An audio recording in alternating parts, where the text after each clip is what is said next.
Hello. ഇപ്പോൾ ഇൻസ്റ്റയിലും ഫേസ്ബുക്കിലൊക്കെ വൈറലായിക്കൊണ്ടിരിക്കുന്ന ആ മുറുക്കിൻ്റെ ഒരു സംഭവം ഉണ്ടല്ലോ, അതൊന്നും ഉണ്ടാക്കാമെന്ന് വിചാരിച്ച് മെനഞ്ഞാന്ന് മേടിച്ചിട്ട് ഒരു കയറ് മുറുക്ക് യാത്തി തിന്നെ പകുതിയാക്കിയത്. അപ്പോൾ അതാണ്ട് ഈത്തപ്പഴം കുരു കളഞ്ഞ് മിക്സിയുടെ ജാറിലിടുക, കുറച്ച് മുളക് പൊടി ഇടുക, ഇച്ചിരി ഉപ്പിടുക, ഒരു പിഞ്ചുപ്പ് കേട്ടോ. മുളക് പൊടി കുറച്ചിട്ടാൽ മതിയേ. പിന്നെ ഞാൻ ഇട്ടപ്പോൾ ഇച്ചിരി കൂടിപ്പോയി. വിനാഗിരി ഒഴിച്ച് വെള്ളം ഒഴിക്കണം, നാരങ്ങ നീര് ഒഴിക്കണം കേട്ടോ. എൻ്റെ കയ്യിൽ നാരങ്ങ നീരില്ലാത്തതുകൊണ്ട് ഞാൻ ഒഴിച്ചില്ല, നിങ്ങൾ ഒഴിക്കണം കേട്ടോ. അപ്പം ഞാനതെല്ലാം കൂടെ മിക്സിയിലടിച്ച് മുറുക്കൊഴിക്കണത്തിൽ തട്ടിയിട്ടിട്ടുണ്ട്. എന്നിട്ട് ആ സോസ് അതിലോട്ട് ഒഴിക്കണം. ഒഴിച്ചിട്ട് നന്നായിട്ട് മിക്സ് ചെയ്തിട്ട് കഴിച്ച് നോക്കണം. സൂപ്പർ ടേസ്റ്റാണ്.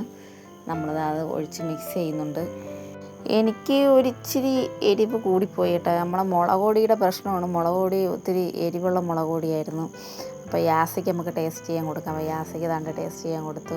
ഈത്തപ്പഴത്തിൻ്റെ ഒരു ചെറിയ മധുരമുണ്ട്, കുഴപ്പമില്ല, നല്ല ടേസ്റ്റ് ഉണ്ടായിരുന്നു. യാസ തിന്നിട്ട് കൊള്ളാമെന്നാണ് പറഞ്ഞത്. ഇച്ചിരി എരി ഉണ്ടായിരുന്നു. പിന്നെ ഞാനും കഴിച്ച് നോക്കി, എനിക്കും ഒത്തിരി എരിയായിട്ട് ഫീൽ ചെയ്തു.